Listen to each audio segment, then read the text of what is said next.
नवग्रह के बेसिस पे फ्यूचर प्रेडिक्ट करते हैं। नवग्रह उनकी पोजीशंस और इसके बेसिस पे भविष्य का जब हम प्रेडिक्शंस करते हैं तो वो ज्योतिष कहलाता है। चलिए गुरुदेव, धन्यवाद हम जो ज्योतिष के बारे में जानते जी। हैं, सुना है कि वेद का चक्षु माना गया है ज्योतिष को। चलिए अति सुंदर जी जी, आप भी बोलिए भगवान, ज्योतिष क्या है? गुरुदेव, भूत भविष्य वर्तमान का ज्ञान को ज्योतिष कहते हैं। चलिए अति सुंदर, इनका हो गया है, नहीं नीचे करते रहे। चलिए वीरेंद्र जी आप बोलिए। समय का ज्ञान करवाने वाले विज्ञान को ही ज्योतिष कहते हैं। चलिए सूरज जी आप बोलिए।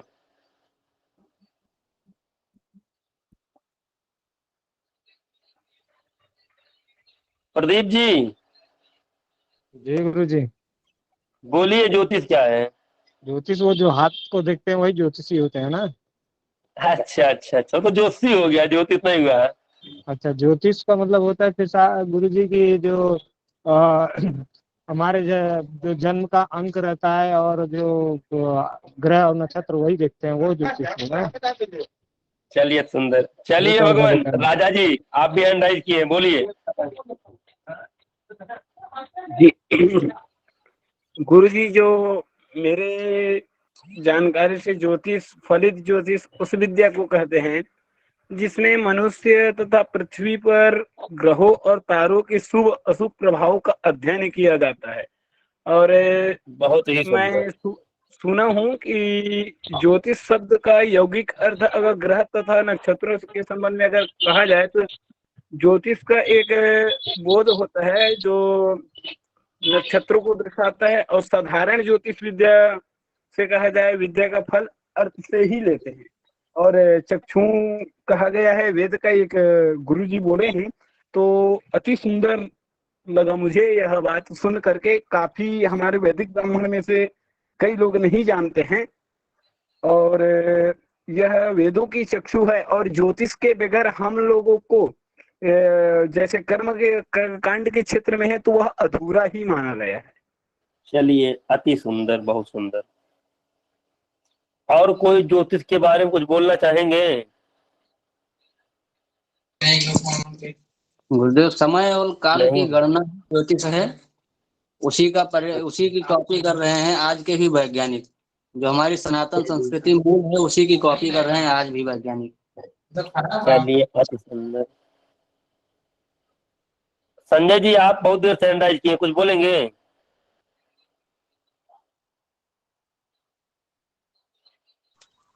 जी जी नहीं गुरुजी, बस हमें तो यही बताना था कि हमने जो पढ़ा है वेद का चक्षु माना जाता है ज्योतिष को, और जो ज्योतिष है वो वेद के बिना भी पूर्ण नहीं है और वेद भी ज्योतिष के बिना पूर्ण नहीं है।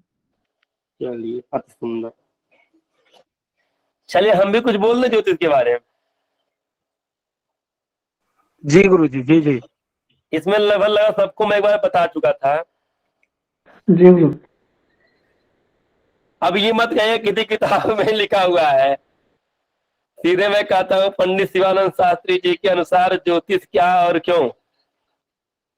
हम जब सुबह उठते हैं तो आकाश की तरफ जब हमारी निगाह जाती है तो दिमाग में सवाल पैदा होता है, या रात में जाता है तो दिमाग में एक सवाल पैदा होता है, ग्रह क्या है, तारा दिखाई देता ना, तारा क्या है, नक्षत्र क्या है, इनमें से कुछ दिन में छुप जाते हैं, कुछ रात में छुप जाते हैं, सारे ग्रह एक साथ क्यों नहीं डूबते हैं। ठीक, सूरज प्रतिदिन पूरब दिशा में ही क्यों उगता है। इन्हीं सवालों को वजह से आदमी आकाश में ग्रहों और तारों को देखना, परखना, समझना शुरू कर दिया। ठीक, धीरे धीरे ग्रहों और नक्षत्रों की चाल को आदमी समझने लगा और अपने आसपास की घटनाओं को ग्रह के नक्षत्रों द्वारा जोड़ने लगा। जैसे खाने का टाइम हुआ, दोपहर में सूर्य की रोशनी सर के थोड़ी सी बगल आई, अरे यार 12 बज गया, घर चलना चाहिए, ऐसा होता है ना? हाँ जी गुरुजी। जी महोदय। जी जी। तो ज्योतिष शास्त्र की प्रमाणिक परिभाषा तो वेद में है, ठीक है। मैं जो जानता हूं वो बता रहा हूं। ज्योतिषाम सूर्यादि ग्रहाणाम बोधकम शास्त्रम। ज्योतिषाम सूर्यादि ग्रहाणाम बोधकम शास्त्रम। ज्योतिष, अगर कोई पूछे आपसे ज्योतिष क्या है, तो आप सीधे यही बोलेगा, ज्योतिषाम सूर्यादि ग्रहाणाम बोधकम शास्त्रम। इसका हिंदी अर्थ भी बता देते हैं।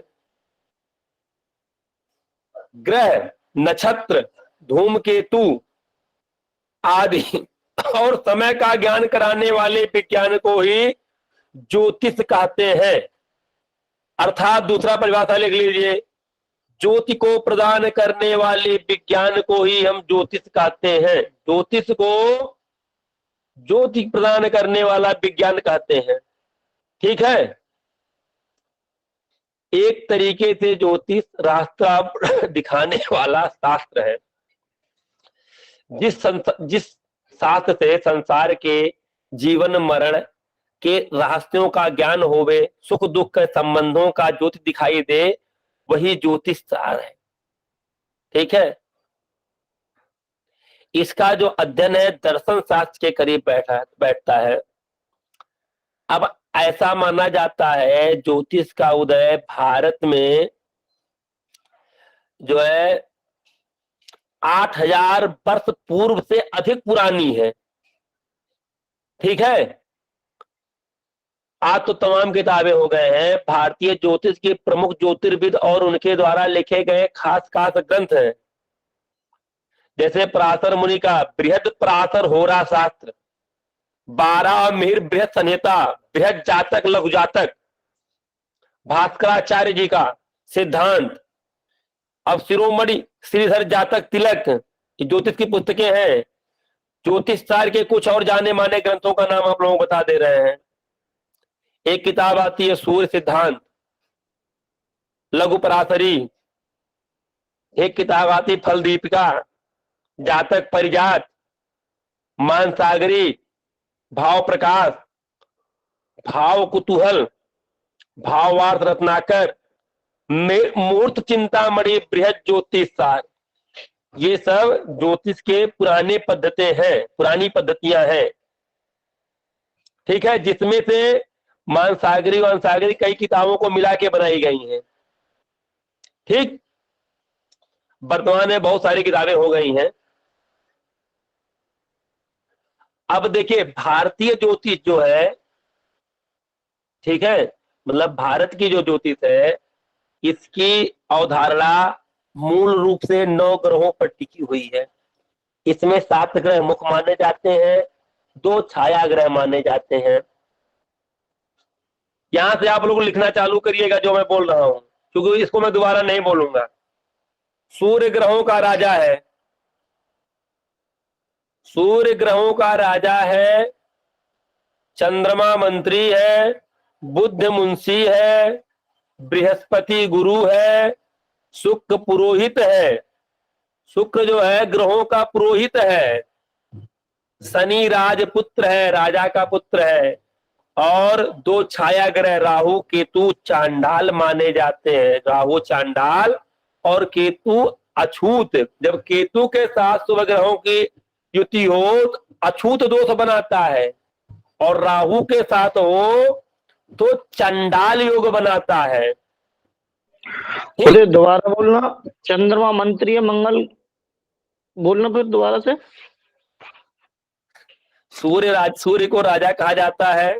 सुनिए, सूर्य को राजा, चंद्रमा को मंत्री, बुध को मुंशी, बृहस्पति को गुरु, शुक्र को पुरोहित, शनि को राजपुत्र और राहु को चांडाल, केतु को अछूत।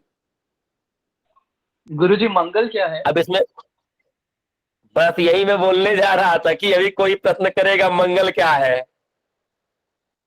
है मंगल ग्रहों ओ, मंगल शनि का भाई है, बस इसे ज्यादा नहीं कहेंगे। आ गया समझ में? मंगल शनि का भाई है।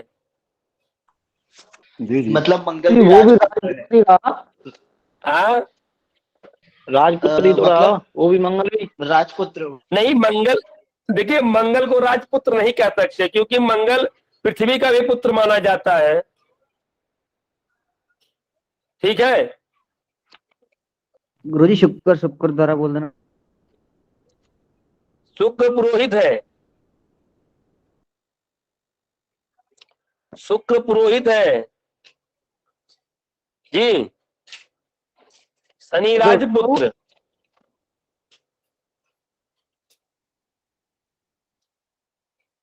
राहु क्या है गुरुजी? राहु चांडाल है, केतु छाया ग्रह है, केतु अछूत ग्रह है, और दोनों छाया ग्रह होते हैं। हो गया।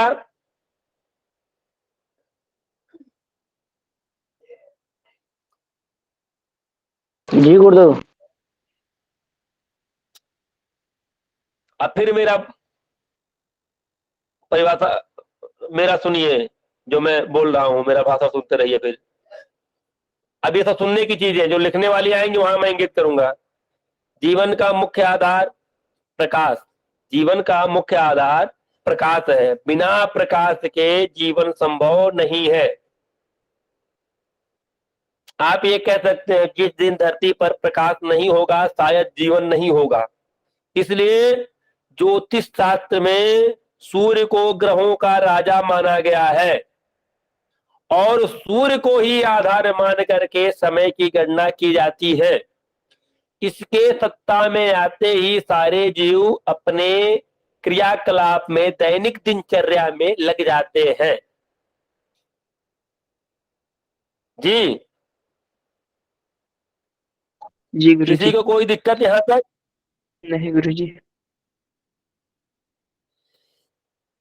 इसको ये कह सकते हैं, एते ग्रहा बलिष्ठा प्रसूति काले नृणाम स्वमूर्ति समम कुर्युनेह नियतम बहवश्च समागता मिश्रम। इस श्लोक से यह जाहिर होता है कि सभी ग्रहों का प्रकाश और नक्षत्रों का प्रभाव धरती पर रहने वाले सभी जीव जंतुओं पर पड़ता है, चाहे वो सजीव हो चाहे निर्जीव हो। ठीक है, अगर निर्जीव घास भी हो लकड़ी भी हो तो जब सूर्य का प्रकाश पड़ेगा तो गर्म तो होगा ही होगा, होगा ना? हाँ जी गुरुजी। तो अलग अलग जगहों पे ग्रहों की रोशनी का कोण अलग अलग होने की वजह से प्रकाश की तीव्रता में फर्क आ जाती है। ठीक है, समय के साथ साथ इसका असर भी बदल जाता है। जिस माहौल में जीव रहता है उसी के अनुरूप उसमें उसके संबंधित तत्व भर जाते हैं, हल्का हो जाता है या भारी हो जाता है। जैसे पानी भरेगा, रुई रहेगा तो भारी नहीं हो जाएगा? है?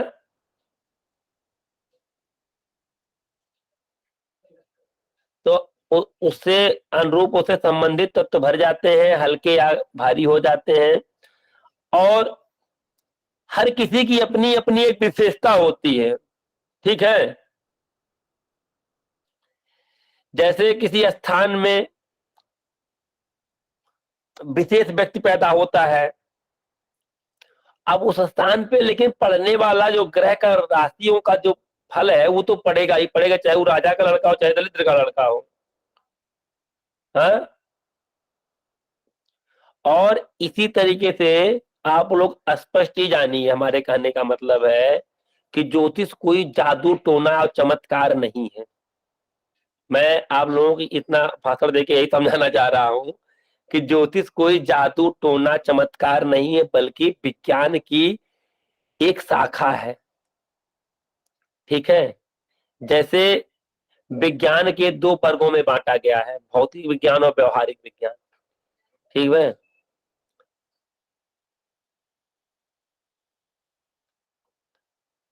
और उसी प्रकार से ज्योतिष विज्ञान मानव जीवन पर ग्रह और नक्षत्रों के प्रभाव का तर्क सम्मत एवं गणितीय आधार पर अध्ययन करता है।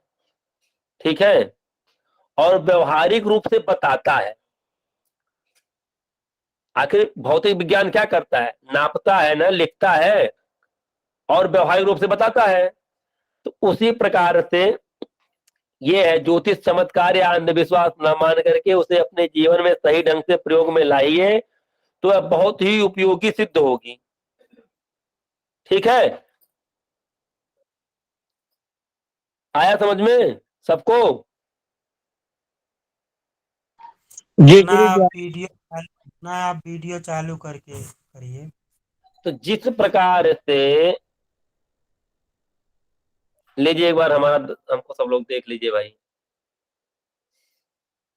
जिस प्रकार चालू करके ही पढ़ाया करिए। चलिए कल से जिस प्रकार से चिकित्सा एक विज्ञान है उसी प्रकार से ज्योतिष भी एक विज्ञान है। एक चिकित्सक किसी भी जन्म हुए बालक को देख करके ये नहीं बता सकता कि बालक नौकरी पाएगा या नहीं, बालक को आगे चल के बच्चे होंगे या नहीं, लेकिन एक सकुशल अच्छा ज्योतिषी ये देख के बता देगा कि आगे चल के इस बालक को बालक पैदा होगा या नहीं, या उस लड़की को बच्चा पैदा होगा कि नहीं, एक ज्योतिषी बता सकता है। कोई चिकित्सा पद्धति छोटे बच्चे को देख के नहीं बता सकता है, कि बता सकता है? नहीं बता सकता, लेकिन हमारा ज्योतिष बता देता है। ठीक, तो चिकित्सीय पद्धति के द्वारा, जैसे चिकित्सीय पद्धति है वैसे है। रही सवाल कहीं कहीं ज्योतिषी फेल हो जाते हैं, आप लोग यही पूछना चाह रहे होंगे, बहुत लोगों मन में आ गया होगा कि ज्योतिषी उपायों को क्यों कभी। जिस प्रकार से डॉक्टर एक ही टाइप के तमाम पेशेंटों पे तमाम दवाइयां चलाता है, उसी प्रकार से ज्योतिषी भी एक ही ग्रह से पीड़ित लोगों पर तमाम उपाय बताते हैं। जैसे मेडिकल हर किसी पे सक्सेस नहीं होता है, बहुत कैंसर वाले ठीक होते हैं, बहुत कैंसर वाले मर जाते हैं, बहुत बुखार वाले ठीक हो जाते हैं, और बहुत केवल चोट लगा हुआ हल्का सा आदमी एक्सपायर हो जाता है। ठीक है, तो ये जो है वैसे ज्योतिष है। लेकिन अब ज्योतिष में क्या है, घटना घटनी ही है अगर सही ज्योतिषी परख किया है। अगर ज्योतिषी गलत परख किया है, अगर कुछ गलत हो रहा आपके बताए हुए अनुसार, तो यानी कि आपके अध्ययन करने में कहीं कमी है, आपने सही बता नहीं पाया। क्योंकि ज्योतिषीय घटना कभी अकाट्य नहीं हो सकता। आया समझ में सबको? जी गुरु जी। अब आप लोग के दिमाग में एक प्रश्न और आ रहा होगा कि जब सब कुछ होना ही होना है तो ज्योतिषी उपाय काहे बताते हैं? हाँ, ये आ रहा है? जी जी गुरु जी। जी गुरु जी। इसको भी सुन लीजिए। ज्योतिष क्या करता है, ग्रह देखिए जो हुआ है, सूर्य से निकला, सूर्य को कोई रोक नहीं पाएगा, अस्त नहीं करा पाएगा, सूर्य तो उदय ही रहेगा ना, कोई ताकत है अस्त कराने का? नहीं है। तो हमारा ज्योतिष क्या करता है, पर्दा डाल करके सूर्य के धूप को कम कर देता है। जब इंजीनियरों ने भवन बनाया 2 करोड़ का और एक आकाशीय बिजली गिरी, भवन का मालिक और भवन दोनों खत्म हो गए, तो इंजीनियरों को बड़ी चिंता हुई। ठीक, तो एक ज्योतिषी जा रहा था, तो ज्योतिषी से पूछा गया महाराज, तो ज्योतिषी पूछा कि आप लोग काहे इतना चिंतित हैं?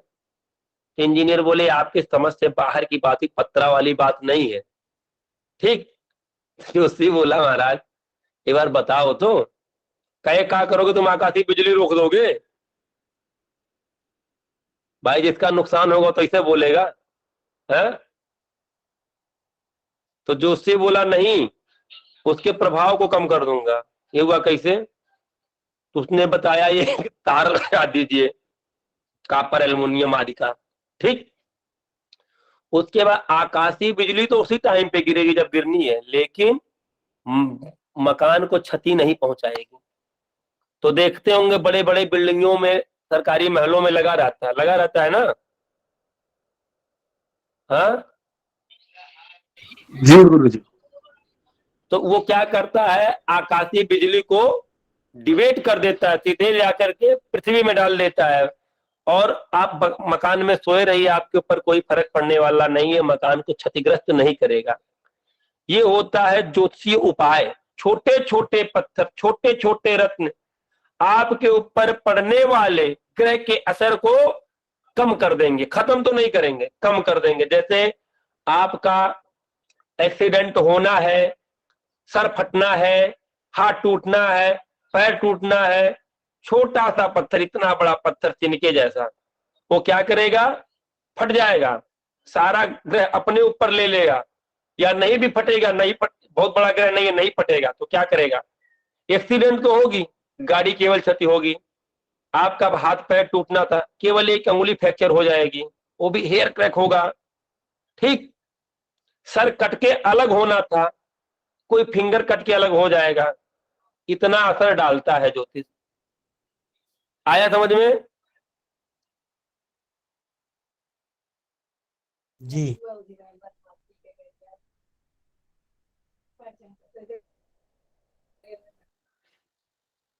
तो यही ज्योतिषीय होता है, यही ज्योतिषीय उपाय होता है। जी भगवान, किसी को कोई दिक्कत तो हैंड राइज करें।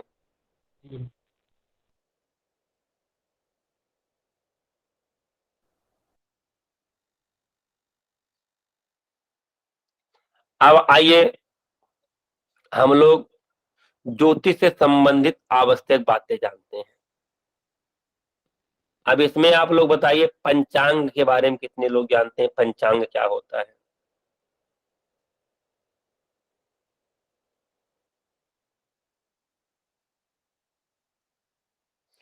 चलिए राजा तिवारी जी आप बताइए, पंचांग क्या है?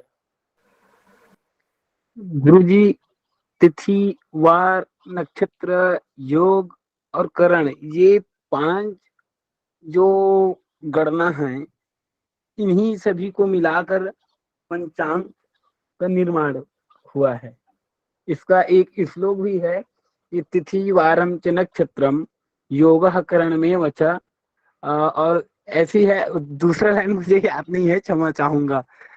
जी जी, अति सुंदर, बहुत सही जवाब। और कोई कुछ बोलना चाह रहा है? अवधेश जी बताइए, आप भी कुछ कहेंगे?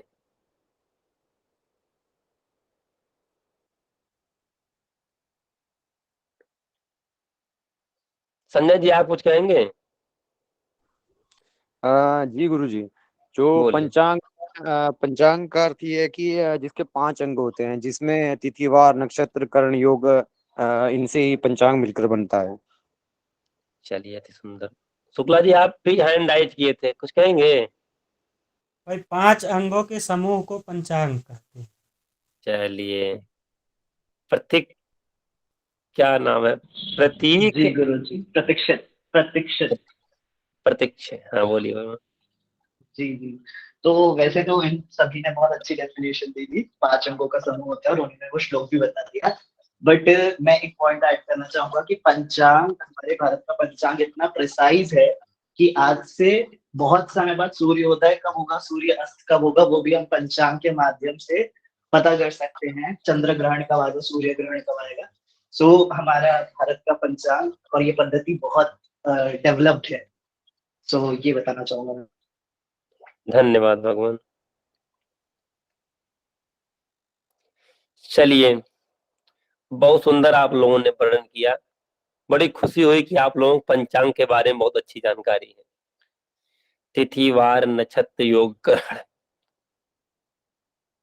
इन पांचों को मिला करके, 5 अंगों को मिला करके एक समूह बनाया गया, जिसको हम पंचांग कहते हैं। पंचांग के 5 ही अंग होते हैं। जैसे हमारे शरीर का एक पिंड बनाया गया, छित जल पावक गगन समीर, 5 तत्वों को मिलाकर शरीर बनाया गया तो हो गया शरीर। वैसे पंचांग हो गया 5 को मिला करके। ठीक है, तो अब ज्योतिष संबंधित आवश्यक बातें लिखिए आप लोग। हेडिंग रहेगा ज्योतिष संबंधित आवश्यक बातें। ये बातें जरूर याद होना चाहिए सबको। परमाणु के 2 भेद होते हैं। गुरु जी, मेरा सनम्र निवेदन है, थोड़ा सा स्लो मोशन में बोलने की कृपा करेंगे। जी भगवान, लिखे ना, परमाणु के 2 भेद होते हैं।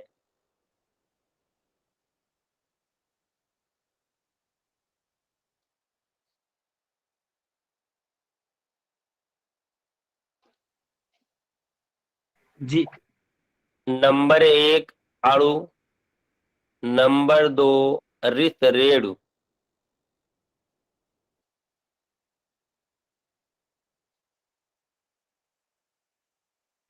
गुरुजी नंबर 2 क्या था? रित रेणु।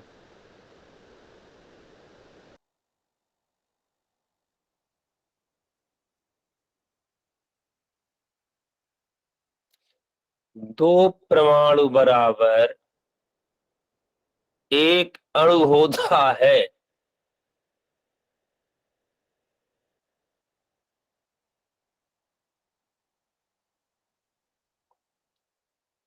हो गया?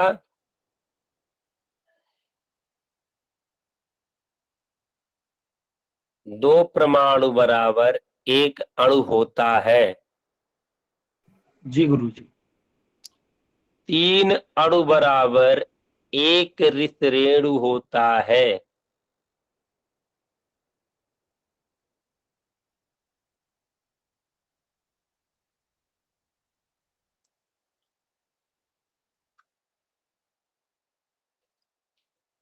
बुझा देता। 3 रित रेणु बराबर एक काल, जिसको त्रुटि कहते हैं।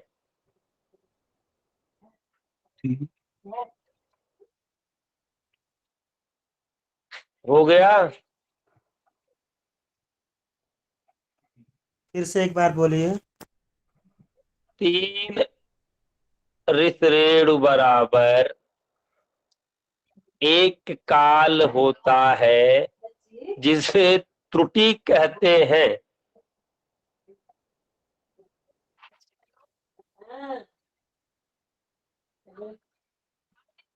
खुश रहो, सुखी रहो, क्या हाल है? 100 त्रुटि बराबर एक वेद होता है।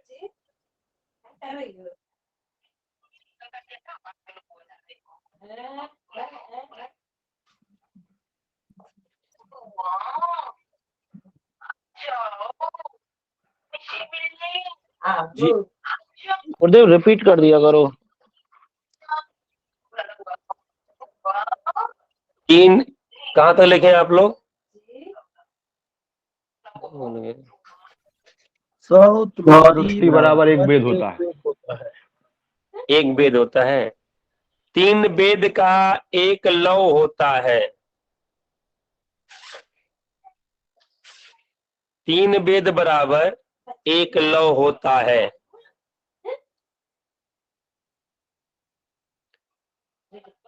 3 लव बराबर एक निमेक होता है। खाना पीना बन गया कि नहीं?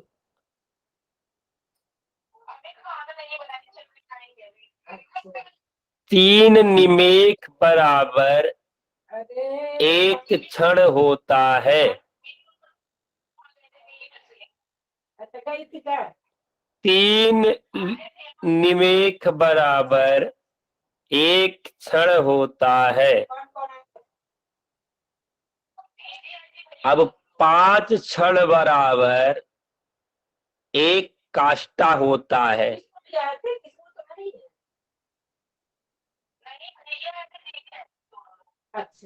अब एक बार पुनः बोल रहा हूँ। बंद कर लीजिए। हाँ भगवान। महान भाव राजा नाम से इनका माइक चालू था, आवाज आ रही थी। अच्छा अच्छा, एक बार पुनः बोल दे रहा हूँ, जिसका छोटा होगा वो लिख लेंगे। एक अणु बराबर 2 ऋषरेणु, 2 परमाणु बराबर 1 अणु होता है। 3 अणु का 1 ऋषरेणु होता है। ठीक है, सॉरी, फिर से सुनिएगा। परमाणु के 2 भेद हैं, एक अणु, दूसरा ऋषरेणु। 2 परमाणु बराबर 1 अणु होते हैं और 3 अणु बराबर 1 ऋषरेणु होता है।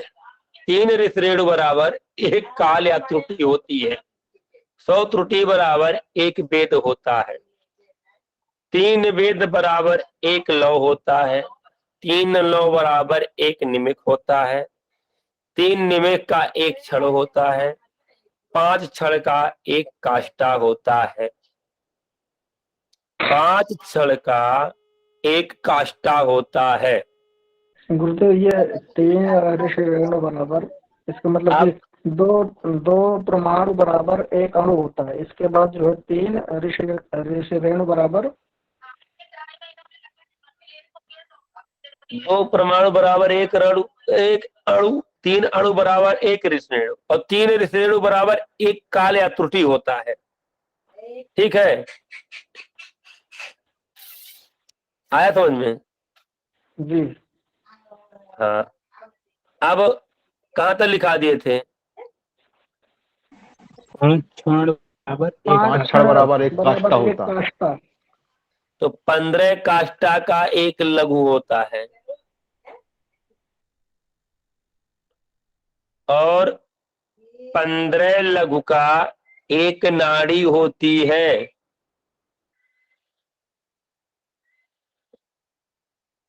15 काष्ठा बराबर 15 काष्ठा बराबर 1 लघु।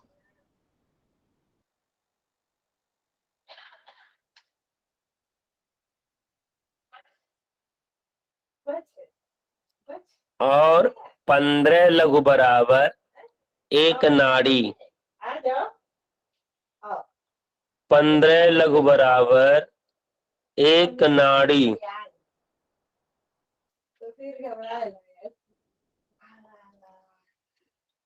2 नाड़ी बराबर 1 मुहूर्त होता है।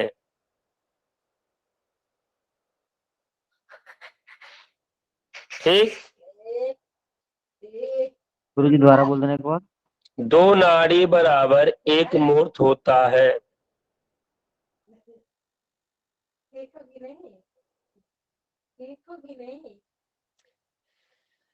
छह मुहूर्त बराबर 1 यम होता है।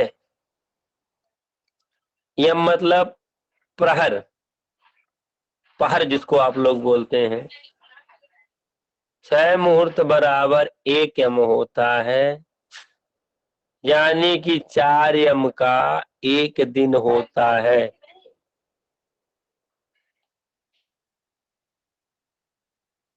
नाड़ी को ही दंड कहा जाता है।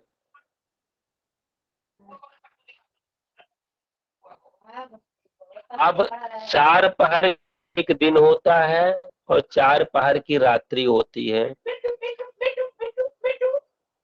और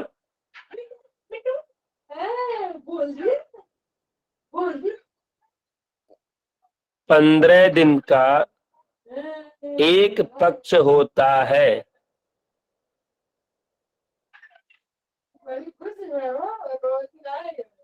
15 दिन का 1 पक्ष होता है और 2 पक्ष का 1 मास होता है। पक्ष 2 होते हैं, एक शुक्ल पक्ष, एक कृष्ण पक्ष।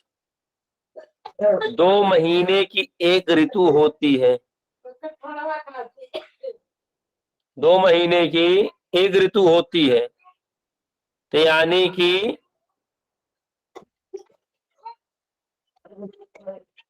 2 महीने की ऋतु होंगी तो कितनी ऋतु हो जाएंगी? 6। जी, 6 ऋतु होते हैं साल भर में। 12 महीने में 6 ऋतु होते हैं और 6 महीने का अयन होता है, यानी कि 1 वर्ष में 2 अयन होते हैं। 6 माह का उत्तरायण होता है, 6 माह का दक्षिणायन होता है। उत्तरायण देवताओं की दिन होती है और दक्षिणायन, सच्चाई ये है, देवताओं की रात होती है। आगे आप लोग दिमाग लगा लीजिएगा, ठीक? समझ गए? गुरु जी उत्तरायण की बात क्या होता है? दक्षिणायन। उत्तरायण देवताओं की दिन होती है, दक्षिणायन देवताओं की रात्रि होती है। मतलब दक्षिणायन जब देवताओं की रात हो गई, दिन हो गया किसका, समझ ही गए आप लोग? हाँ, भूत प्रेत का। उत्तरायण और दक्षिणायन गुरुजी एक बार फिर से रिपीट करिए इसको। 6 महीने का एक अयन होता है, यानी कि पूरे वर्ष में 2 अयन होते हैं, एक उत्तरायण एक दक्षिणायन। उत्तरायण जो होता है वह देवताओं का दिन होता है, दक्षिणायन देवताओं की रात्र होती है। पांडे जी हैंड राइज है, बोल लीजिए बीच बीच में।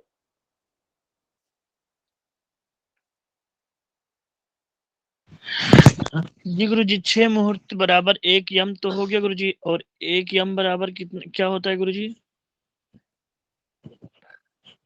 6 मुहूर्त बराबर 1 यम होता है, 4 यम बराबर 1 दिन होता है। नहीं, यम मतलब पहर, मैं आपको बताया नहीं था? यम मतलब पहर होता है। 4 यम बराबर 1 दिन होता है।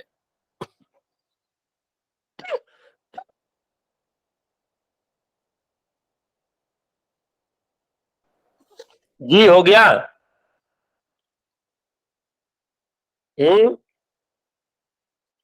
गुरुजी 4 पहर का दिन और 4 पहर की रात, मतलब एक पूरे दिन में 8 पहर होते हैं क्या?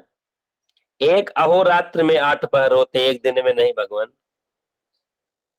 एक दिन में 4 पहर, एक रात में 4 पहर, यानी 8 पहर हुए, ठीक? मतलब 24 घंटे में 8 पहर होते हैं ना? जी जी जी, स्पष्ट, एकदम कंफर्म। जी भगवान, समय भी हो गया, 9 बज गया, ठीक? पहले दिन की कक्षा आप लोगों को कैसी लगी? बहुत अच्छी, बहुत बढ़िया गुरु जी, बहुत बढ़िया, बहुत बढ़िया। अच्छा, बहुत अहम जानकारी भी मिली। बहुत सुंदर रही गुरु जी कक्षा, बहुत सुंदर रही गुरु जी कक्षा आज की। आपके समझाने का मुझे तो तरीका बहुत अच्छा है, बहुत अच्छे से समझ आ रहा था। मुझे तो ये सब पता ही नहीं था। ये अणु अणु अणु जो लिखे हैं अभी, बहुत बढ़िया। ये सब मुझे पता नहीं था, आज ही पता चला गुरु जी। अच्छा सुंदर, चलिए, ये आप लोगों की महानता है, आप लोग इतना सम्मान दे रहे हैं। मैं एक बात आप लोगों से कहना चाहूंगा। आप लोग जिस भी ढंग से लीजिए, लेकिन कहीं भी किसी भी कक्षा में आप लोग निरंतर बने रहेंगे तभी ज्ञान प्राप्त हो पाएगा। जी जी। और अगर आप लोग निरंतरता नहीं रखेंगे तो ज्ञान प्राप्त नहीं हो पाएगा। चाहे जितने बार आप जितनी कक्षा में जाएंगे उतनी कक्षा में आपको कुछ न कुछ तो मिलेगा, लेकिन वह ज्ञान जो पूर्ण होता है वह नहीं मिलेगा। इसलिए निरंतर हर दिन, एक दिन नहीं आइए वो चलेगा, लेकिन आप लोग जितना हो सके ज्यादा से ज्यादा कक्षा में जुड़िए जिससे लाभ होगा। ऐसा नहीं आज इनकी कक्षा नहीं करेंगे उनकी कक्षा करेंगे, उनकी कक्षा नहीं करेंगे उनकी कक्षा करेंगे, सब नहीं चल पाएगा। एक जगह कक्षा में रहिए जिससे लाभ होगा। जैसे अभी देखिए 36 लोग थे जब कक्षा शुरू हुई थी, 36 लोग थे। अभी 5 लोग गायब हो गए पहले ही, कक्षा शुरू होने से पहले ही। सभी माइक म्यूट करिए। आप लोग सभी माइक म्यूट किया करिए, एक साथ सब न बोला करिए जिससे सबकी आवाज सुनी जाए। रमन जी आप भी माइक बंद करिए।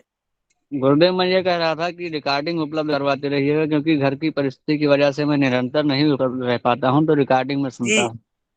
वो हो जाएगा, वो हो जाएगा, उसकी व्यवस्था है, रिकॉर्डिंग चल रही है, आप लोगों को मिल जाएगा। लेकिन देखिए यहाँ पे समय निकाल करके एक अध्यापक चाहिए, कहिए चाहे गुरुजी कहिए, चाहे शिक्षक कहिए, जो भी कहिए, आपके दृष्टि में जो भी हैं, आपको समय निकाल करके घंटे 1.5 घंटे पढ़ा रहे हैं। लेकिन अगर आप लोग इसमें भी बैठ जाऊं, उसमें भी बैठ जाऊं, ये नौका का भी लाभ ले लूं, वो नौका का भी लाभ ले लूं, तो हर नौका का आप लाभ नहीं ले पाएंगे।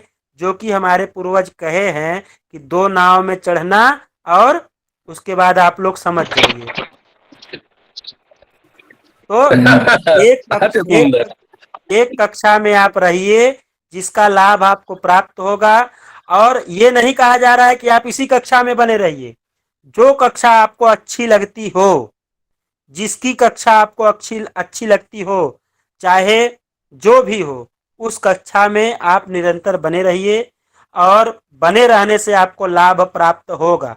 हो सकता है कि जिस समय आप कक्षा छोड़ करके जा रहे हैं उसी समय कुछ ऐसा बताया जाता हो जो कि आप न समझ पाए।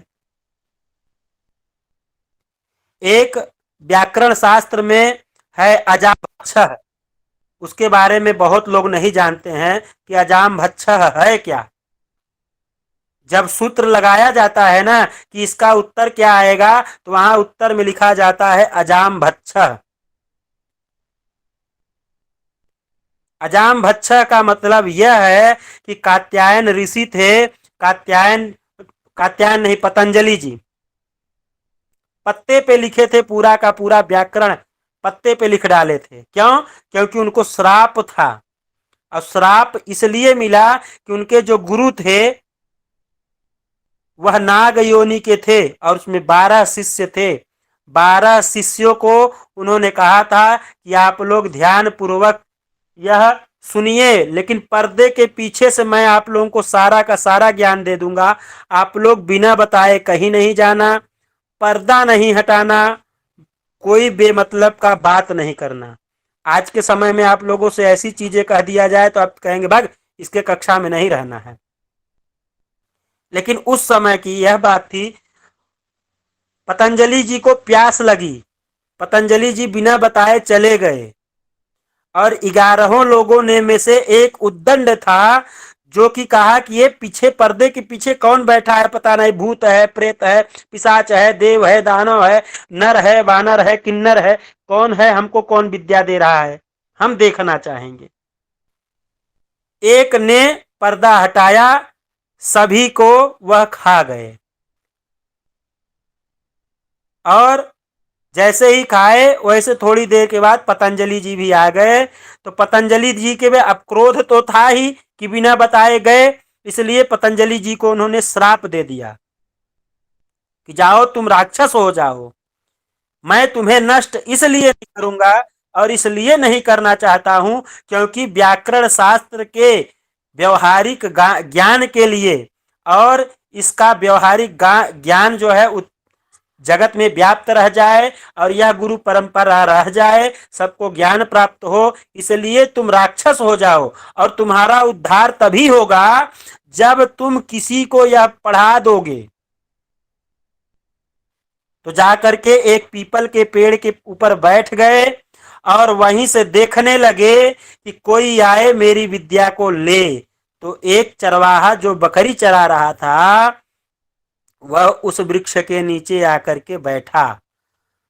तो पतंजलि जी राक्षस थे, तो उस अवस्था में हुआ क्या कि उन्होंने पेड़ पर से कहा पीपल के कि तुम मेरी विद्या को ग्रहण करो। वह देख करके डर गया कि महाराज आप तो राक्षस हैं, मुझे खा जाएंगे, लेकिन यहाँ पे कुछ मेरे पास है नहीं पढ़ने के लिए।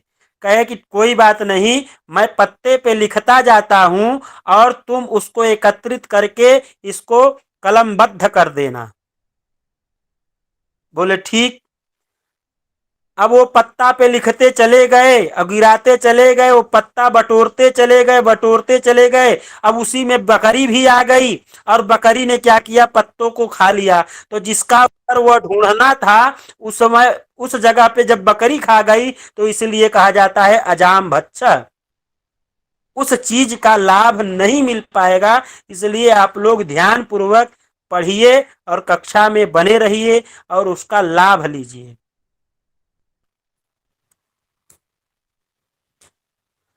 जी धन्यवाद।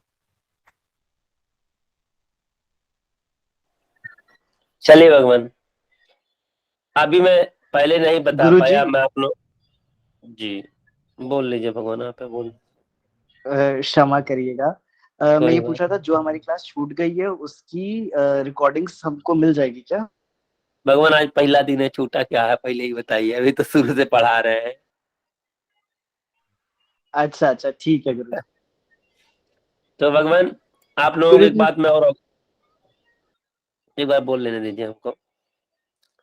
एक बात मैं आप लोगों को और अवगत कराना चाहूंगा कि आप लोग अगर हमसे शिक्षा ग्रहण कर रहे हैं तो कदापि ये मत सोचिए कि मैं कभी बुरा मान जाऊंगा, कहीं नाराज हो जाऊंगा, क्योंकि मेरी एज भी बहुत ज्यादा नहीं है। 95 मेरा डेट ऑफ बर्थ है, 27-28 साल एज है। आप लोग मित्र संबंध रख करके भी शिक्षा ग्रहण कर सकते हैं, क्योंकि इसमें काफी लोग ऐसे हैं जो हमसे उम्र में, ज्ञान में, सब चीज में श्रेष्ठ हैं। ठीक है, जैसे अभी आपके सतीश शुक्ला जी हैं, ये पीएचडी किए हुए हैं, हमसे उम्र में भी श्रेष्ठ हैं, ज्ञान में भी श्रेष्ठ हैं, ज्योतिष से पीएचडी किए हुए हैं। ऐसे तमाम लोग होंगे जिनको भी मैं नहीं जानता हूँ, तो आप लोग हमसे मित्रत्व संबंध भी रख के शिक्षा ग्रहण कर सकते हैं। बेहिचक कोई भी चीज हो खुल के आप बोलिए। ठीक है, रिकॉर्डिंग चल रही, नहीं खुल के बोल सकते हैं, नंबर है लिंक में, नंबर पे आप खुल के बोलेंगे, उसके बारे में भी आपको अवगत कराऊंगा। जो चीजें नहीं पता है पता करके बताऊंगा। जब प्रश्न उठते हैं तभी आदमी ढूंढता है, और जब ढूंढने से भगवान मिलते हैं, और प्रश्न के उत्तर कोई बड़ी भारी चीज नहीं है। ठीक है, जो पता रहेगा उसको तुरंत बताऊंगा, जो नहीं पता रहेगा पता करके बताऊंगा, लेकिन शंका समाधान करूंगा ही करूंगा। ठीक है भगवान।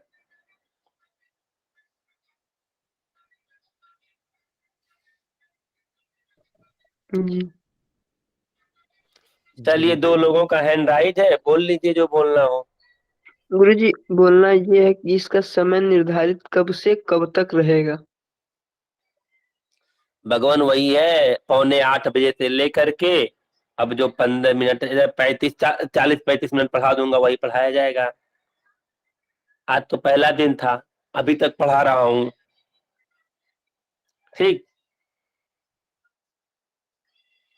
जी जी, और आपका हैंड राइज है, बोलिए भगवान हैंड राइज वाले। गुरुजी वो गलती से कहा। कोई बात नहीं, होता रहता है। Arriving shortly on platform number 2.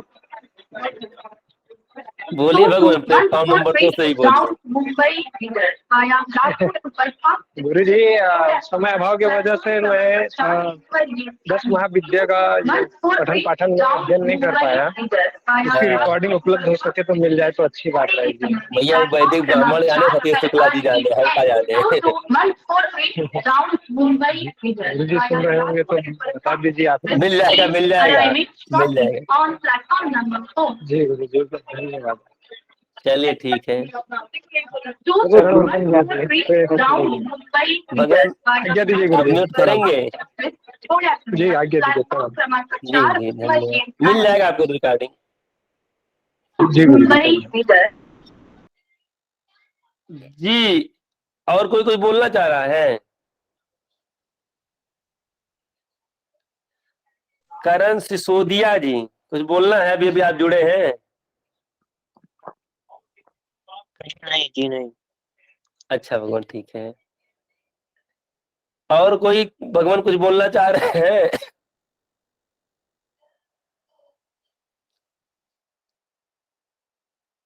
जी बोलिए।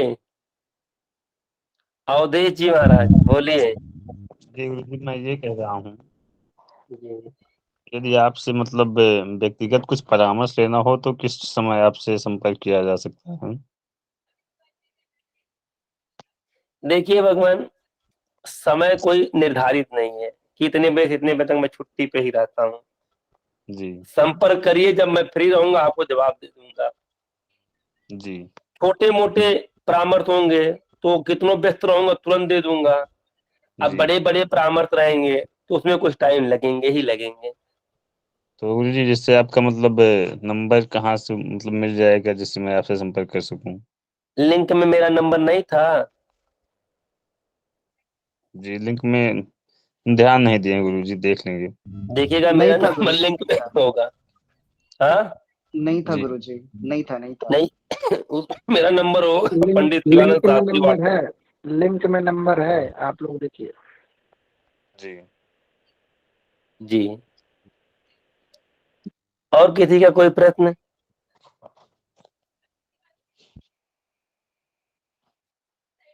तो भगवान नियम के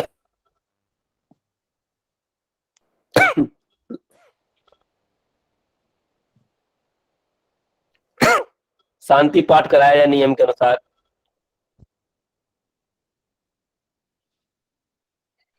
गुरुजी नंबर नहीं था वो, किसी आपके नाम से नहीं है कोई नंबर उस पर। मैं चेक किया, शिवानंद जी नाम से कोई नंबर नहीं था उस पर। नहीं नहीं, लिंक में नंबर नहीं डाला इस बार, नंबर नहीं है गुरुजी। भगवान होस्टेज कौन है?